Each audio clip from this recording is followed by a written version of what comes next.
Another thing in chapter 5A of Spanish 2 is the I to Y verbs. You may have noticed by now, as we've been going over all the different ways to conjugate in both the preterite and imperfect, that the imperfect is pretty simple. It's either aba or ia, and there's those three irregulars. But the preterite is filled with different kinds of irregular verbs. We learned fui, fuiste, and fue. We learned that dar and ver are similar and they have no accents. Di, diste, dio, dimos, dieron. We learned the STEMI verbs like tener, which becomes tuve, or hacer, which becomes hice. We're going to learn this new class of verbs now that is different in the preterite. These are called I to Y verbs because instead of an I, they're going to get a Y in some of their forms. So let's start with the verb oír. Oír means to hear.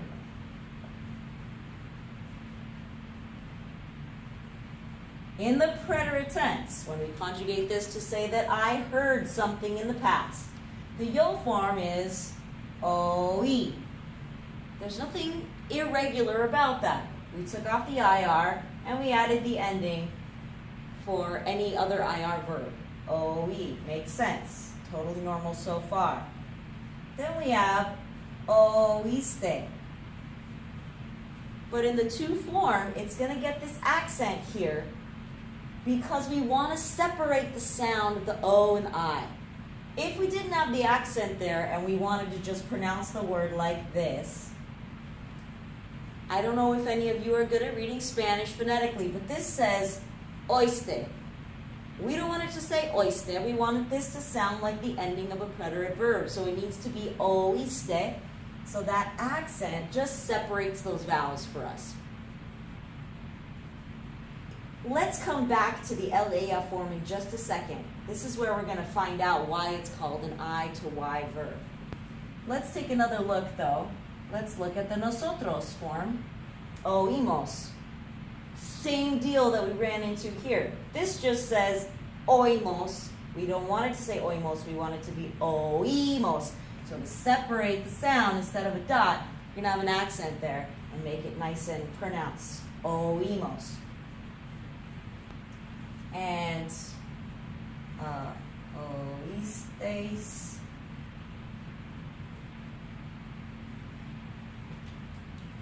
So now in the LAF form, this would have been written like this if we were following the regular rules, but we're not. In this particular kind of verb, the I will change to a Y. That's why it's called an I to Y verb. So this says oyó. He heard it, oyó. The I changes to a Y. Just here on the bottom floor, it's going to do the same thing in the el ella or the ellos ellas form. The I would have been an I to say oyeron, but instead that I changes to a Y. It still says oyeron, but it looks better and it gives it a harder sound. You don't have all those vowels in there. So the things we need to remember about this verb is that it's going to have an accent on the I every time in order to separate the sound of the O and the I. And on the bottom floor here, just the bottom floor, it's going to change from an I to a Y. This is the same exact thing that's going to happen with the verb creer. Creer is to think or believe.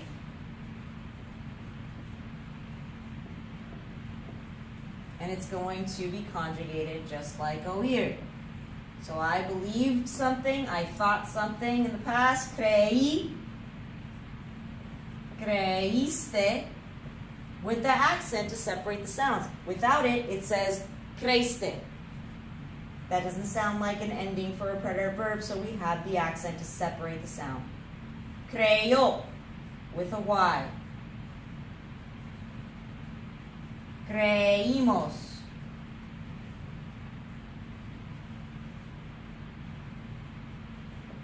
And creyeron, with a Y. Remembering to change the I to Y on the bottom floor only, and remembering that all of our I's are going to have access to separate the sound of the E and the I vowels. This is going to be the same for destruir, except destruir is a little bit just slightly different. Okay, layer will act like creer. Oír, leer, creer, caer, to fall. They're going to behave like this. But the verb destruir, I'm going to make a special note of because it is a little bit different. Destruir, meaning to destroy. Because of the U and the I are both have their own sounds. They don't blend together like the A does or the Oi does. Ui, they retain their separateness. So this special accent that we had to throw on all the I's and the other ones is not going to apply to the verb destruir. There will be an accent on yo destruí because it's the yo form and there already was an accent on the yo form. Destruí, to make that the strongest vowel. But in destruiste, you won't need one there to separate the sound of those vowels. It already has a separation that you can hear when you say destruiste, so I don't need a special accent to help separate them. Destruyó. The I is going to change to a Y because it's an I to Y verb.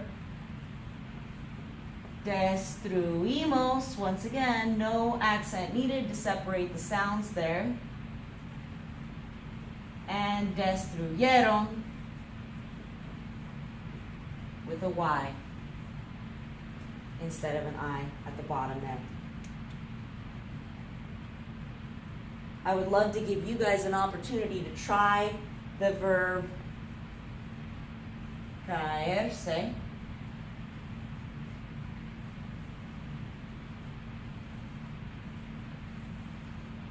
Caerse means to fall. It's a really important chapter. In our next chapter, we're going to be talking about people falling down all the time. It is reflexive. So we're going to need a pronoun in the front every time. If you want to give yourself a challenge, I'd love it if you pause the video and try to conjugate caerse in the preterite. When we take this pronoun in the front for yo, it's going to be me.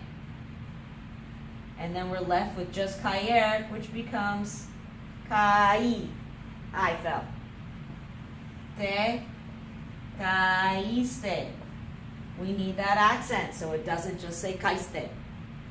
Se cayó with a Y. Nos caímos, separating the sound with an accented I. We haven't tried this at all because we didn't learn the pronoun os, but there it is. And se cayeron.